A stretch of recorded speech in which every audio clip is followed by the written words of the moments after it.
Certains passages de la Bible semblent voilés de mystère. On se demande parfois, est-ce un récit historique ou une image symbolique? La Genèse, comme d'autres livres bibliques, contient des textes qui éveillent la curiosité, provoquent le débat et parfois la confusion. Aujourd'hui, je t'invite à les explorer avec moi, un par un, comme on soulève le voile d'un ancien secret. Dans Genèse 6, 2.1-4, on lit un passage mystérieux. À la lecture de ce passage, les fils de Dieu virent que les filles des hommes étaient belles, et ils en prirent pour femmes. Une question troublante surgit. Ces êtres célestes, ces anges, étaient-ils si proches de nous? Avaient-ils une forme, un désir, une volonté semblable à la nôtre? Peut-on imaginer que des créatures vivant dans la présence même de Dieu aient pu descendre vers les humains, attirés par la beauté terrestre? Est-ce une métaphore, une chute réelle, une frontière franchie entre le céleste et le terrestre? Ce passage soulève autant de mystères qu'il n'apporte de réponse. Et si les anges n'étaient pas si différents de nous? Et vous, que croyez-vous?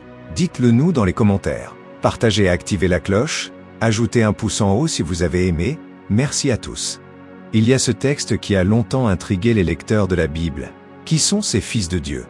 Il existe plusieurs interprétations. Les anges déchus, c'est l'interprétation la plus ancienne, reprise dans le livre d'Enoch.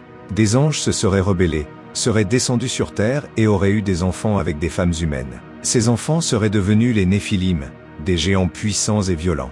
L'enlèvement d'Élie dans 2 Rois 2 verset 11. Et soudain, le ciel s'ouvrit. Un souffle puissant, un tourbillon qui déchire le silence. Puis un char de feu, tiré par des chevaux flamboyants, emporta Élie vers les cieux. Mais si nous regardions cette scène avec les yeux d'aujourd'hui, ne verrions-nous pas une traînée lumineuse, comme celle d'une fusée, un grondement, un jet brûlant, une élévation soudaine vers l'inconnu? À une époque sans moteur ni machine, comment décrire ce que personne n'avait jamais vu?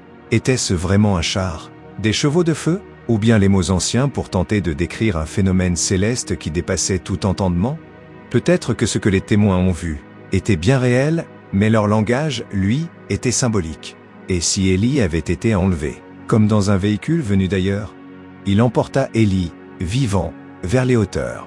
Pas de tombe, pas d'adieu, juste une ascension, comme voler au monde. Mais alors, que s'est-il vraiment passé?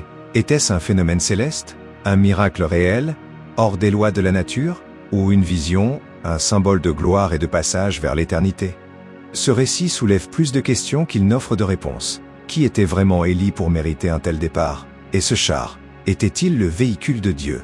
Dans le livre d'Enoch, un texte ancien, fascinant, souvent oublié, mais jamais complètement effacé. Il ne fait pas partie de la Bible dans la majorité des églises chrétiennes. Mais alors pourquoi certaines l'acceptent-elles encore aujourd'hui? Ce livre remonte à l'époque précédant Jésus. Il a influencé de nombreux écrits juifs et chrétiens. Il parle d'anges déchus, de mystères célestes, de visions de jugement, et même du Fils de l'homme, bien avant les évangiles. Dans l'église orthodoxe éthiopienne, le livre d'Enoch est toujours considéré comme canonique. Pourquoi? Parce qu'il a été conservé, recopié, lu et respecté depuis des siècles dans cette tradition. Pour eux, il n'est pas seulement un texte ancien, mais une révélation sacrée.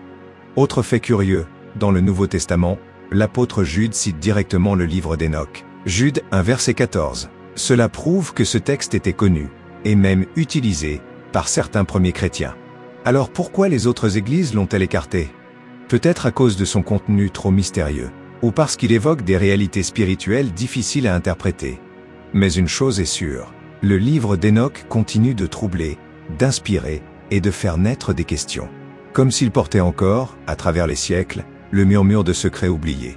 Le jardin d'Éden, lieu de paix, de pureté, et de toute première humanité. Un jardin décrit comme étant à l'origine de 4 fleuves, le Tigre, l'Euphrate, le Pison et le Gihon. 2 de ces fleuves existent toujours aujourd'hui, en Mésopotamie, au Moyen-Orient. Les 2 autres sont plus mystérieux, perdus dans le silence de l'histoire. Mais, est-ce seulement un mythe? Pas pour tout le monde. Au fil des siècles, des explorateurs, des théologiens, et même des scientifiques se sont penchés sur cette énigme. Des fouilles ont eu lieu, des images satellites ont été étudiées.